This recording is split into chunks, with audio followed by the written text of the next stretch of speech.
You've loved before and lost. You've been the one who chased, the one who begged, the one who stayed too long. You've seen what it's like to mistake pain for passion. You've learned that not every connection is meant to be kept. So by the time your last love arrives, you stopped waiting for the movie version. You no longer want the rush. You want the rest. And when they appear, it doesn't feel like lightning. It feels like quiet, like something ancient returning home. This love doesn't start with fireworks. It starts with peace. And that peace unsettles you at first because you've grown used to chaos. But soon you realize peace is not emptiness. It's the presence of safety. This love doesn't demand you perform. You don't have to hide your rough edges. You don't have to shrink to fit. You don't have to be the good one or the strong one anymore. You just have to be. They see you in the ways others didn't. Not as potential, not as a project, but as a person. They see the battles you fought to become soft again. They understand that your quietness isn't indifference, it's survival. They don't try to fix your past. They make room for it. And in doing so, they help you finally stop apologizing for it. This is love without competition. No power games, no distance used as punishment, no begging for clarity.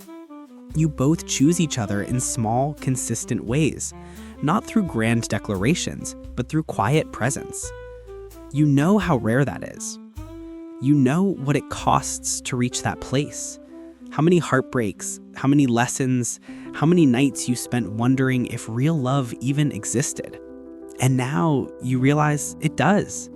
It just doesn't look how you imagined. The last love doesn't ignite obsession. It dissolves fear. You stop waiting for the other shoe to drop. You stop overanalyzing every silence. You stop performing stability because you finally have it. You both know that love is not the same as constant happiness. It's the ability to stay, especially when things aren't easy. This love doesn't make you lose yourself. It helps you return to yourself. It doesn't try to fill your emptiness. It honors it.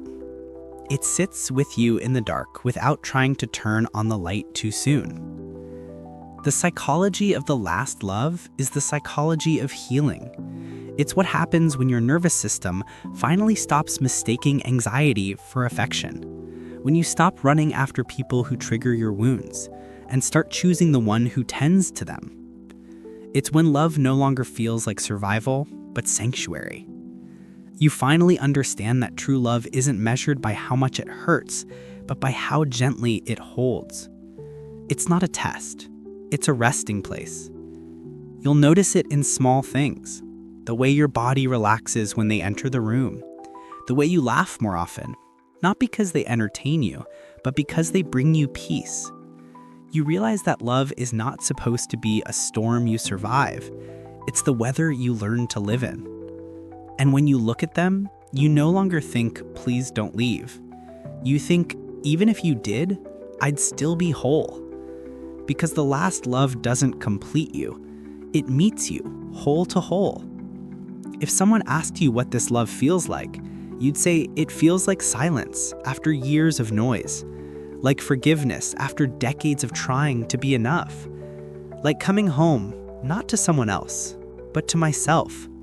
Because the truth is, your last love isn't defined by who you're with. It's defined by who you become when you're finally ready.